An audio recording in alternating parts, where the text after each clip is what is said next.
Hello guys, welcome to my channel. And कैसे हैं आप सब और आप सबकी तैयारी कैसी चल रही? मुझे पूरी उम्मीद है आप सब बहुत ही अच्छे होंगे, वेल एंड हेल्दी होंगे।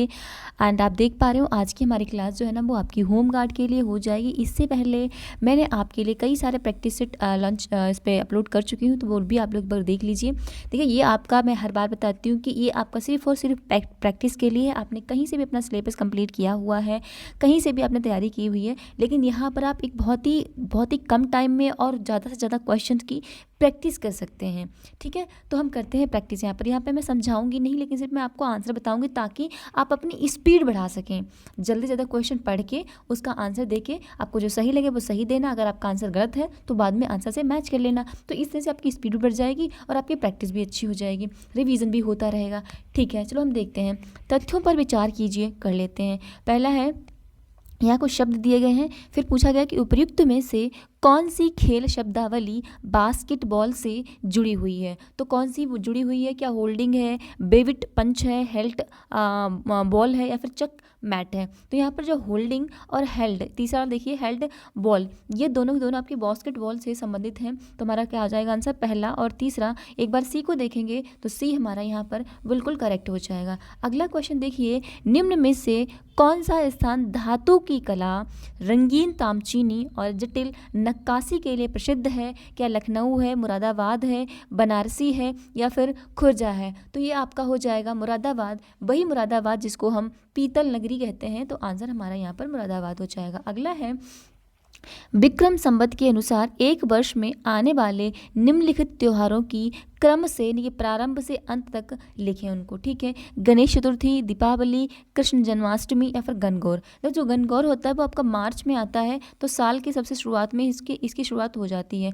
तो मार्च यानी कि पहले हमारा चौथा आना चाहिए। तो हमारे पास दो ही ऑप्शन है, चौथा ए वाला और डी वाला। देखते हैं। और फिर हमारे पास गणगौर के बाद जब हमारा गणगौर आता है उसके बाद हमारा कृष्ण जन्माष्टमी आती है अपनी अगस्त में। अगस्त में आपकी जन्माष्टमी आती है, फिर हमारे सितंबर में ही गणेश चतुर्थी आती है, यानी कि जन्माष्टमी के जस्ट बाद। तो पहले हमारा क्या आएगा? चौथा, फिर हमारा तीसरा, फिर हमारा पहला, और लास्ट में अक्टूबर नवंबर में हमारी दिवाली आती है, यानी कि चौथा, तीसरा, पहला और दूसरा। तो आंसर हमारा क्या हो जाएगा यहाँ पर? ए विल बी राइट। अगला क्वेश्चन देखेंगे। ऐसे ही क्वेश्चन की हम प्रैक्टिस अच्छे से करते रहेंगे। निम्नलिखित में से कौन सा बंदरगाह कक्ष गुजरात में स्थित है? तो देखिए, क्या पारादीप बंदरगाह है? नहीं भाई, ये तो नहीं है। मुर्मुगा बंदरगाह है तो आपका गोवा में है। कांडला बंदरगाह, जिसको दीनदयाल बंदरगाह कहते हैं, तो हाँ ये बिल्कुल ये गुजरात में ही है। वहीं आपका जवाहरलाल नेहरू बंदरगाह, ये तो आपका जवाहरलाल नेहरू, ये आपका मुंबई में है। तो हमारा आंसर यहाँ पर क्या हो जाएगा? सी बिल्कुल सही हो जाएगा। अगला देखेंगे हम, सचिन तेंदुलकर ने अपना अंतिम टेस्ट मैच किस स्टेडियम में खेला था? क्या ब्रेबॉर्न स्टेडियम में, क्या DY पाटिल स्टेडियम में, या फिर बानखेड़े स्टेडियम में, या फिर उपयुक्त में से कोई नहीं? तो सचिन तेंदुलकर ने जो अपना अंतिम मैच खेला था वो आपका बानखेड़ा स्टेडियम मुंबई में खेला था, यानी आंसर सी बिल्कुल सही हो जाएगा। नेक्स्ट क्वेश्चन, सरकार की संप्रभु स्वर्ण बॉन्ड योजना, यानी कि सॉवरन गोल्ड बॉन्ड स्कीम एवं स्वर्ण मुद्रीकरण योजना, यानी गोल्ड मोनेटाइजेशन स्कीम का उद्देश्य क्या है? ठीक है, इन दोनों स्कीमों का उद्देश्य ये होता है कि सरकार जो है ना अपने यहाँ पर जो मतलब एकदम निष्क्रिय इनएक्टिव सोना पड़ा है ना, उसको अपनी इकॉनमी में लाना, और कहीं ना कहीं हम विदेशों से अपना जो सोना है वो आयात ना करें, उस पर निर्भरता हमारी कम हो जाए, इसीलिए स्कीम कर लेके आता है। तो ऑप्शन देखते हैं कि भारतीय गृहस्थों के पास निष्क्रिय पड़े स्वर्ण को अर्थव्यवस्था में लाना। हाँ, ये बात बिल्कुल सही है। दूसरा क्या कहता है कि स्वर्ण एवं आभूषण के क्षेत्र में FDI को प्रोत्साहित करना। भैया इतना बड़ा तो ये क्षेत्र नहीं है जिसमें FDI लाए जाए, और ये तो बहुत ही कहते हैं जो सेंसिटिव एरिया होता है, क्षेत्र होता है, तो यहाँ पर तो ऐसा नहीं कर सकते। ठीक है, तो दूसरा हमारा गलत हो जाएगा। तीसरा क्या है? स्वर्ण आयात पर निर्भरता, भारत की निर्भरता कमी लाना। हाँ, ये भी बात बिल्कुल सही है। तो पहला और तीसरा, यानी हमारा आंसर क्या हो जाएगा? सी विल बी राइट। नेक्स्ट है, सर्वाधिक जैव विविधता कहाँ पाई जाती है? तो क्या उष्णकटिबंधीय वर्षा वनों में, शीतोष्ण कटिबंधीय वर्षा वनों में, शंकुधारी वर्षा वनों में, वनों में, या फिर उत्तर ध्रुवीय वनों में? देखो, उत्तर ध्रुवीय वनों में तो वहाँ पर बर्फ होती है, तो वहाँ पर बहुत ज़्यादा डाइवर्सिटी नहीं हो सकती। अगर आप उष्णकटिबंधीय क्षेत्र में देखेंगे, विषुवत रेखा के पास में, यहाँ पर धूप भी काफ़ी अच्छी होती है, बारिश भी अच्छी होती है, तो यहाँ पर हमारा हो जाएगा रिच बायोडाइवर्सिटी, आंसर ए सही हो जाएगा। नेक्स्ट है हॉर्नबिल त्यौहार कहाँ मनाया जाता है? तो क्या नागालैंड में, तमिलनाडु में, हिमाचल प्रदेश में, फिर दिल्ली में?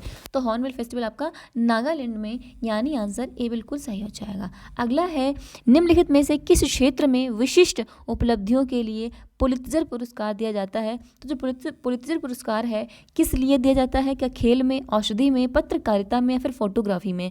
तो इसका जो आपका पुरस्कार है ना, वो आपका पत्रकारिता के लिए दिया जाता है। पत्रकारिता। अगला देखेंगे हम निम्नलिखित राजकोषीय उपायों में से किसे अर्थव्यवस्था को मंदी से उबारने के लिए प्रयुक्त किया जाता है? तो देखते हैं कि इसको अगर राजकोषीय उपाय आया हुआ है तो इसका मतलब कि वो सरकार लेकर आई है। राजकोषीय का मतलब ही ये सरकार लेकर आती है, इसमें आरबीआई का कोई रोल नहीं होता है। और अगर अर्थव्यवस्था में मंदी आ गई है, कहीं ना कहीं मार्केट में पैसे की कमी हो गई है, चीज़ें महंगी हो रही हैं, तो क्या इसका मतलब है कि लोगों के पास पैसे की कमी हो गई है और इस वजह से चीज़ें खरीद नहीं पा रहे हैं वो। ठीक है, तो सरकार क्या करेगी? तो सरकार करेगी कि सरकारी व्यय में वृद्धि करेगी, सरकारी व्यय में कमी करेगी, या फिर करों में वृद्धि, या फिर विमुद्रीकरण। इस क्वेश्चन को मैंने बहुत ही आसान समझाया हुआ है, लेकिन फिर भी आप याद रखना, जब अर्थव्यवस्था में मंदी आती है तो सरकार क्या करती है कि लोगों को, यानी कि सरकारी खर्चे में वृद्धि कर देती है, लोगों को पैसे देना शुरू कर देती है ताकि वो मार्केट में खर्च करें। आंसर हमारा ए हो जाएगा। अगला है निम्नलिखित कथनों पर विचार कीजिए, कर लेते हैं। पहला कहता है कि अल्पजीवी जलवायु प्रदूषकों को न्यूनीकृत करने हेतु जलवायु एवं स्वच्छ वायु गठबंधन और G20 समूह के देशों की एक अनोखी पहल है। देखिए, अल्पजीवी जलवायु प्रदूषकों को न्यूनीकृत करने के लिए जो एक पहल लाई गई है ना, एक अनोखी पहल जो लाई गई है, वो CCAC तो लाई है, लेकिन उसमें G20 का कोई रोल नहीं है। यहाँ पर G20 बताया गया है, तो पहला हमारा गलत हो जाएगा। दूसरा कहता है कि CCAC मीथेन, काला कार्बन, हाइड्रोफ्लोरोकार्बन पर ध्यान केंद्रित करता है, तो ये बात बिल्कुल सही है, बी वाला हमारा यहाँ पर करेक्ट हो जाएगा। अगला देखेंगे, निम्नलिखित में से कौन सी लघु हिमालय की 3 प्रमुख श्रेणियों में से एक श्रेणी नहीं है? देखिए, हमारे हिमालय जो है ना, वो 4 प्रकार के एग्जिस्ट करते हैं। पहला आपका ट्रांस हिमालय है, फिर आपका ग्रेटर हिमालय है, फिर आपका लेज़र हिमालय है, और फिर आपका शिवालिक हो जाएगा। तो यहाँ पर लेज़र हिमालय को ही हम लघु हिमालय कहते हैं, यानी कि छोटा, या फिर मध्य हिमालय कहते हैं। तो इसकी पूछी गई कि इस हिमालय में इतनी सारी श्रेणी आती हैं, लेकिन इन श्रेणी में से एक श्रेणी आपके लघु हिमालय में नहीं है। तो याद रखना, आपके जो लघु हिमालय है ना, जिसकी मैं बात करूँ ये वाले की, इसमें धौलाधर रेंज आती है, नाग डिब्बा आता है, पीर पंजाल भी आता है, लेकिन झांसकर जो रेंज है ना नहीं आती है। तो झांसकर रेंज किस में आती है? तो ये आपके जो ट्रांस हिमालय है ना, ये वाला, इस ट्रांस हिमालय में झांसकर रेंज आती है। ठीक है, अगला देखेंगे हम, भारत का सबसे छोटा केंद्र शासित प्रदेश कौन सा है? तो सबसे छोटा केंद्र शासित जो प्रदेश है वो चंडीगढ़ है, अंडमान निकोबार है, फिर लक्षद्वीप है, या फिर आपका दादरा एंड नागर हवेली है। तो याद रखना, सबसे छोटा जो केंद्र शासित प्रदेश है वो आपका लक्षद्वीप है। ये सिर्फ और सिर्फ 32 किलोमीटर के एरिया, यानी 32 किलोमीटर वर्ग किलोमीटर के एरिया में है बस। ठीक है, नेक्स्ट है, परंपरागत कृषि विकास योजना का प्रमुख उद्देश्य क्या है? तो इसका उद्देश्य मेनली था कि जैविक खेती को प्रोत्साहित करना। तो आंसर एक बार बी देखना, और बी आपको बिल्कुल सही मिलेगा। अगला क्वेश्चन देखेंगे हम, भारत में स्थित एकमात्र निश्चित रूप से सक्रिय ज्वालामुखी वेरेन द्वीप ज्वालामुखी है, जो कि अंडमान द्वीप में 138 किलोमीटर उत्तर पूर्व में स्थित है। देखिए, हमारे पूरे भारत में एकमात्र ऐसा ज्वालामुखी है जो सक्रिय है। सक्रिय का मतलब ये है कि वो कभी भी, यानी कि ज्वालामुखी फट सकता है, लेकिन वो कहाँ पर है? तो अंडमान निकोबार द्वीप पर है। लेकिन अंडमान निकोबार द्वीप समूह से भी के जो अंडमान निकोबार द्वीप समूह है ना, उसके उत्तर पूर्व में 138 किलोमीटर की दूरी पर है। तो कहाँ पर है? क्या दिगलपुर में है, फोरारगंज में है, एबरडीन में है, या फिर पोर्ट ब्लेयर में है? तो याद रखना, ये आपका बैरन आइलैंड जो है ना, वो पोर्ट ब्लेयर में है। आंसर हमारा डी यहाँ पर सही हो जाएगा। अगला देखेंगे हम, सूची फर्स्ट को सूची सेकंड से सुमेलित कीजिए और सूचियों के नीचे दिए गए कूट की सहायता से सही उत्तर चुनिए। चुन लेते हैं। सूची में उद्योग दिए गए हैं पहली में, और इसमें औद्योगिक केंद्र दिए गए हैं। देखो, जो पल्स की फिशिंग होती है वो तूतीकोरिन में होती है। देखो, ये जो एक इंडस्ट्री है, कौन सी? Perl fishing. और ये इंडस्ट्री कहाँ पर है? ये तूतीकोरिन में है, तो पहला बिल्कुल सही लिखा हुआ है। ऑटोमोबाइल की जो इंडस्ट्री है वो आपकी पुणे महाराष्ट्र में है, तो ये भी बिल्कुल बात सही लिखी हुई है।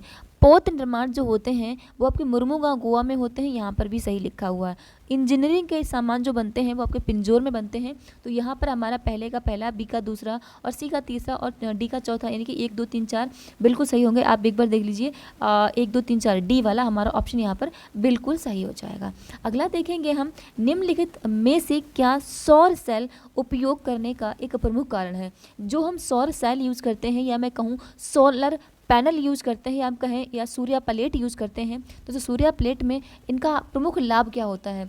तो देखिए, इनका लाभ जो होता है, इनमें गतिमान पुर्जे नहीं होते हैं। गतिमान पुर्जे नहीं होने का मतलब ये है कि जैसे पंखा हम चलाते हैं, वो पंखे की पंखुड़ियाँ घूमती हैं, यानी कि वो गति करती हैं पंखुड़ियाँ, तब हमें हवा देती हैं। ऐसे ही कूलर में कुछ पंखुड़ियाँ लगी होती हैं और जब वो घूमती हैं तो हमें हवा देती हैं। ऐसे ही अगर कोई भी मशीन है, जब तक वो घूमेगी नहीं तब तक हमें ऊर्जा नहीं देगी।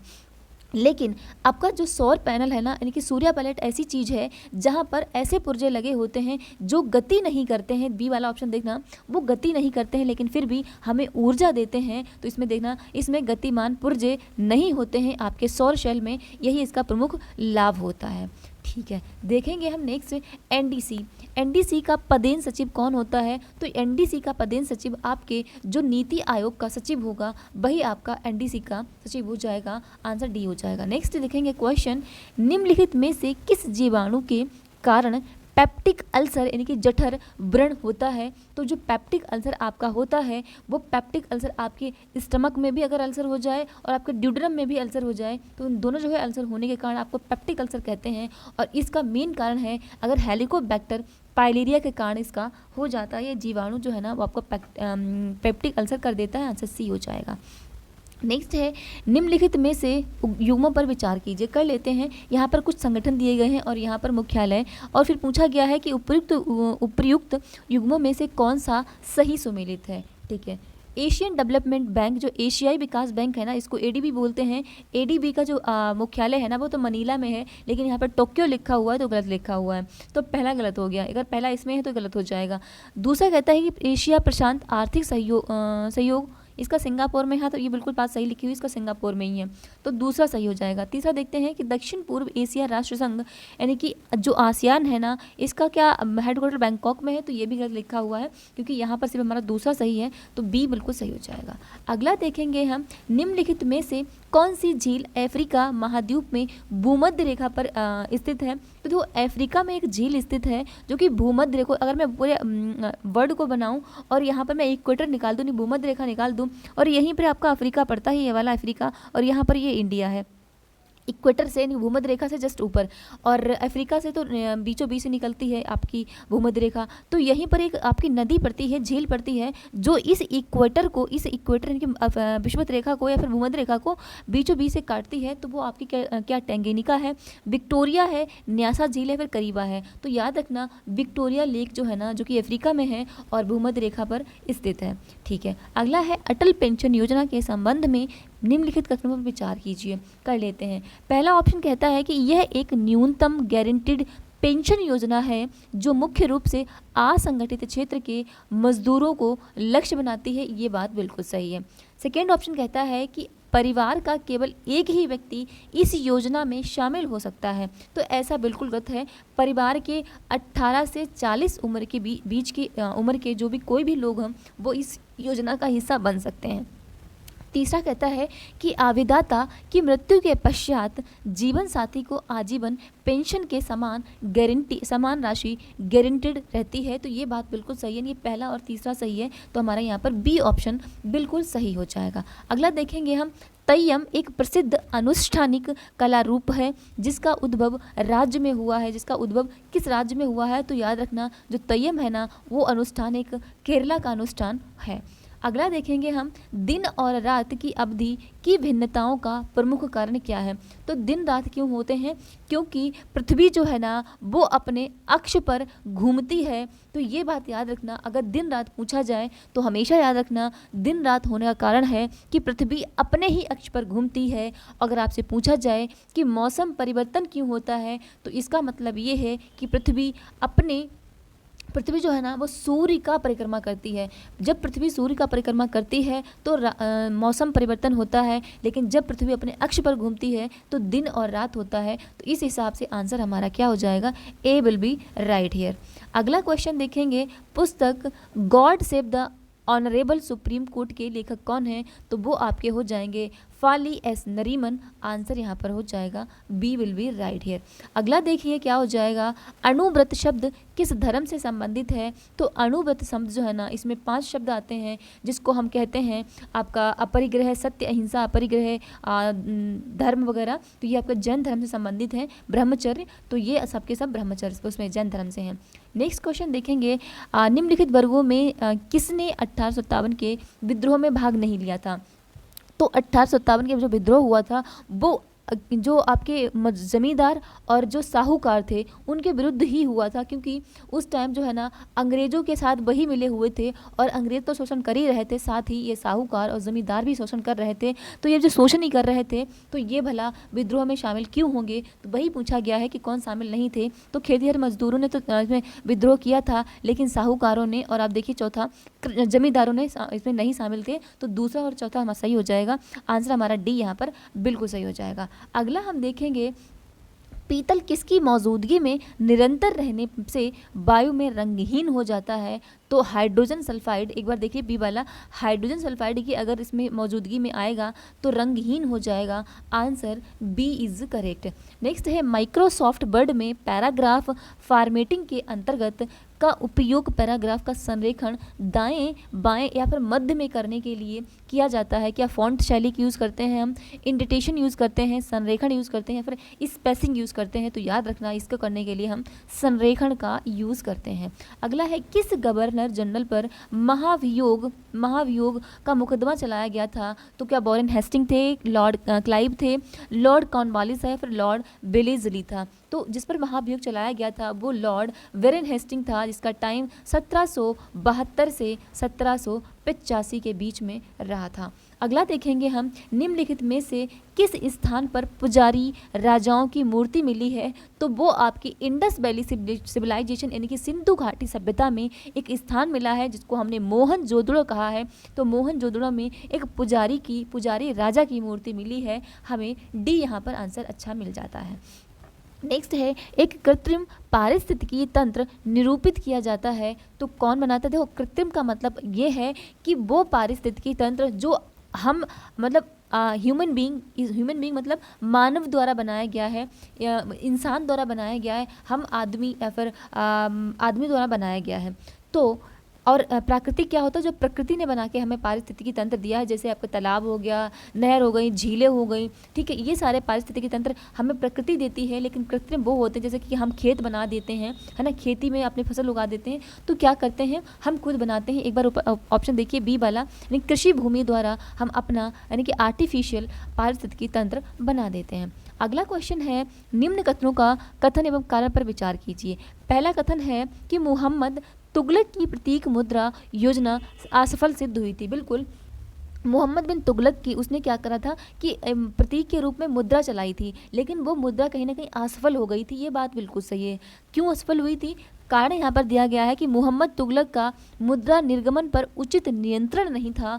तो यही बात बिल्कुल सही है कि उसने मुद्रा चला तो दी, लेकिन उस पर सही से रेगुलेशन नहीं कर पाया, उस पर नियंत्रण नहीं कर पाया, इसी वजह से उसकी मुद्रा योजना नीति उसकी क्या थी, असफल हो गई थी। तो यहाँ पर हमारा ऑप्शन ए कहता है कि ए और आर दोनों सही हैं और आर ए की सही व्याख्या है, तो यहाँ पर ए बिल्कुल सही हो जाएगा। अगला है, HTML में विशेषता का उपयोग दो से अधिक पत्तियों के विलय के लिए किया जाता है। ये आपका कंप्यूटर का क्वेश्चन है जिसमें HTML जो है ना की बात की गई है। तो HTML में ऐसी विशेषता का उपयोग होता है जो दो से अधिक पंक्तियों के विलय से किया जाता है। तो याद रखना, क्या सेल पेंडिंग होता है, सेल स्पेसिंग होता है, रॉ स्पैन होता है, फिर कॉल स्पैन होता है। तो याद रखना इसके लिए हम रॉ स्पैन का यूज़ करते हैं, आंसर हमारा सी हो जाएगा।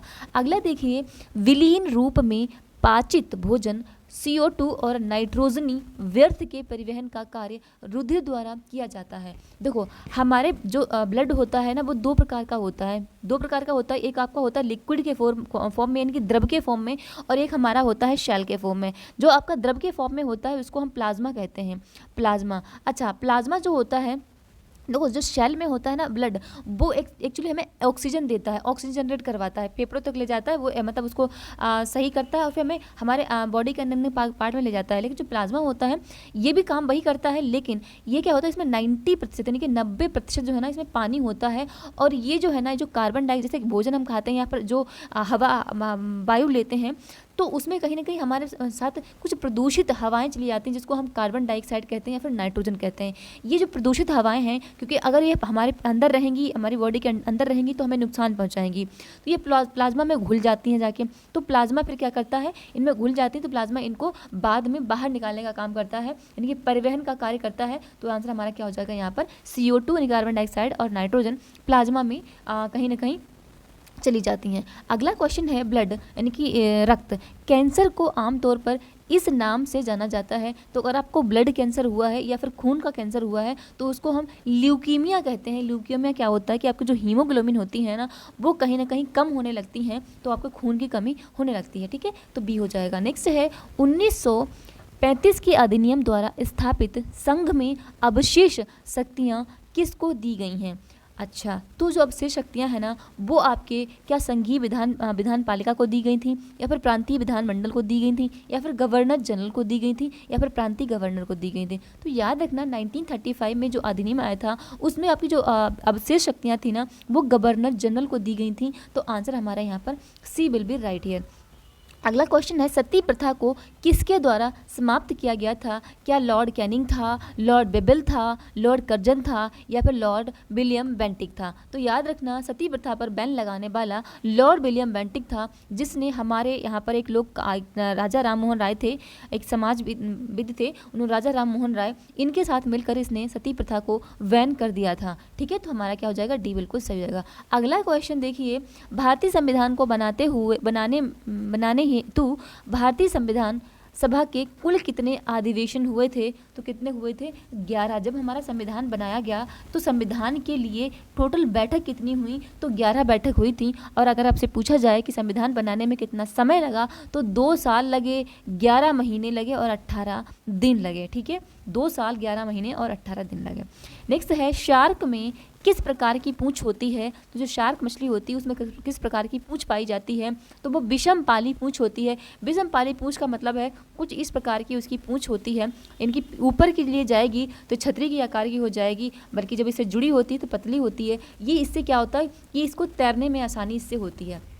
ठीक है, तो this is last question guys. इसके अलावा आज के क्वेश्चन खत्म हो गए हैं और क्वेश्चन बहुत ही इंपॉर्टेंट है, प्लीज़ इनको सीरियस लिया करें, अच्छे से करें और अपनी प्रैक्टिस को जारी रखें, अच्छे से करते रहें। प्रैक्टिस मोस्ट इम्पॉर्टेंट है। और आपकी स्टडी में देखो आपकी तैयारी अगर कर रहे हैं ना तो पढ़ना ज़रूरी नहीं है, पढ़ना ज़रूरी जब है जब आपने जितना पढ़ा है ना उसकी प्रैक्टिस भी कर लीजिए, वो बहुत ज़रूरी है। प्रैक्टिस नहीं करेंगे तो आपके पढ़ने का कोई मायने नहीं रह जाता है। अगर मैं कहूँ कि आपने खाना खाया है, खाना खाने के बाद अगर पेट ने आपके उस खाने को डाइजेस्ट नहीं किया है तो वो खाना डाइजेस्ट जब हुआ ही नहीं है तो आपकी बॉडी में वो खाना लगेगा ही नहीं, उसको बॉडी का फ़ायदा मिलेगा ही नहीं, तो उसका कोई फ़ायदा ही नहीं निकलेगा। ठीक है, इसी प्रकार अगर आपने खाना खाया, आपने पढ़ा है और वो आपने पढ़ा है और आपके सर से ऊपर निकल गया है तो उसका कोई मतलब नहीं बनता कि आपने कितने घंटे पढ़ा है, कितना आपने उसमें इनपुट दिया है, जब उसका आउटपुट निकल के नहीं आएगा।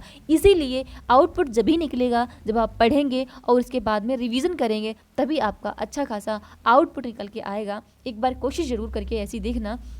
बाकी देखते हैं, और यहाँ से आपकी स्पीड बढ़ सकती है अच्छे से। स्पीड क्वेश्चन जब आप एग्ज़ाम देने जाते हैं वहाँ पर बहुत ज़रूरी होती है कि आप कितनी स्पीड से क्वेश्चन पढ़ते हैं और फिर आंसर देते हैं। तो thank you guys, this is आज टुडेज़ लेक्चर। हमारा सपोर्ट करते रहें। अगर आपको हमारी वीडियो पसंद आती है और आपका फ़ायदा होता है तो प्लीज़ चैनल को सब्सक्राइब कर लीजिए, लाइक कर दीजिए और अपने दोस्तों के साथ शेयर भी कर दीजिए। This is my humble request to all of you. Thank you guys.